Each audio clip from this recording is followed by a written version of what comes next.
Good afternoon, everyone. Cynthia Thompson, HR Professionals Magazine, back with you, still in Orlando, Florida, at the HR Florida Conference, the 45th HR Florida Conference. And I am privileged to introduce to you David Miklas, who is employment law attorney in Fort Pierce, Florida. And he is speaking several times here at the conference, and he has just spoken on what will get you sued in 2023. Hi, David. Hi, Cynthia. How are you doing? I'm good. I'm great.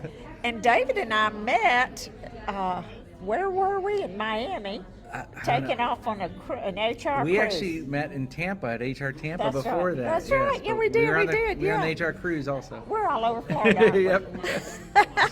And then we went on the HR cruise. How did you like that? It was great. I'll tell you, if I was an HR professional, I absolutely would get my credits on a cruise. Yeah, I think we're getting like 16 credits on that cruise. Yeah. And they're business credits too. That's great. I know, it's awesome. So if you hadn't had that experience yet, we're just going to tell you it's a great experience and you need to get involved. In fact, take a look in our August issue at our latest ad and you can get all the details there. So David, right now I wanted to talk about your presentation this morning. What will get you sued in 2023? What's new? Well, there's a lot of new things this year. We have the Pregnant Worker Fairness Act. We have the Pump Act with the Department of Labor for women pumping breast milk.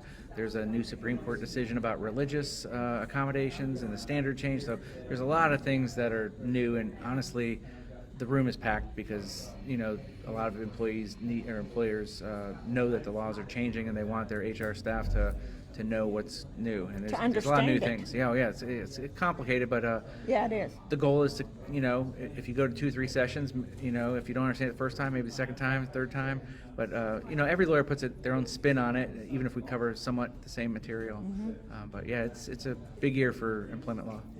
Well, briefly tell us the religious.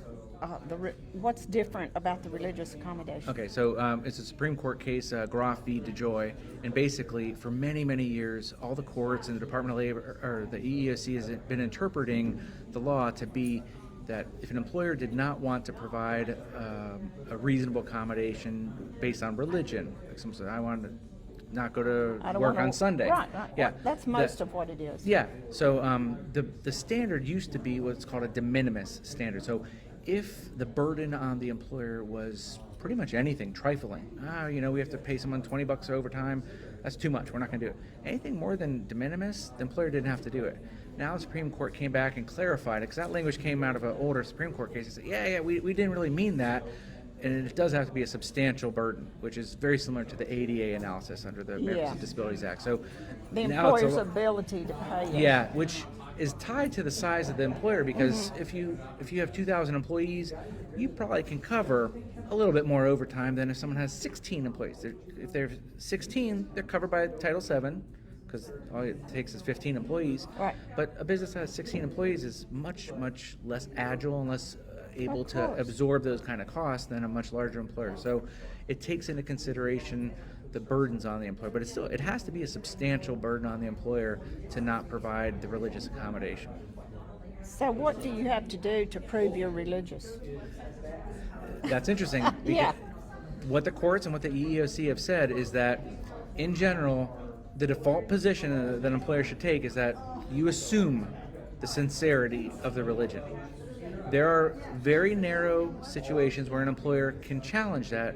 Almost always the employer loses if they do that. But there are some times that you can challenge it. Like, for instance, if someone says that they're in temple celebrating some kind of religious holiday and then they immediately post on Facebook, having a great time at the beach. Oh. Something like that might, give you a basis to say, I don't think that religious belief is sincere. Or if they said... Sincerely held. Yes. Or if they say, hey, I want to go on vacation, I'm going to Cancun, and you deny it because they didn't give you enough notice, and they say, well, I'm doing something for the church, and it just sounds fishy, and then they go ahead and post on Facebook that they're in Cancun, something like that. Yeah, you probably can challenge that, but absent something like that, the courts presume, listen, but you don't need have to assume. bring your minister in or someone from church to testify that you're in church every Sunday. No, and in fact, a lot of employers do that. They ask for a letter from the rabbi or the priest or the imam, kidding. and it almost always backfires. It almost always is bad news.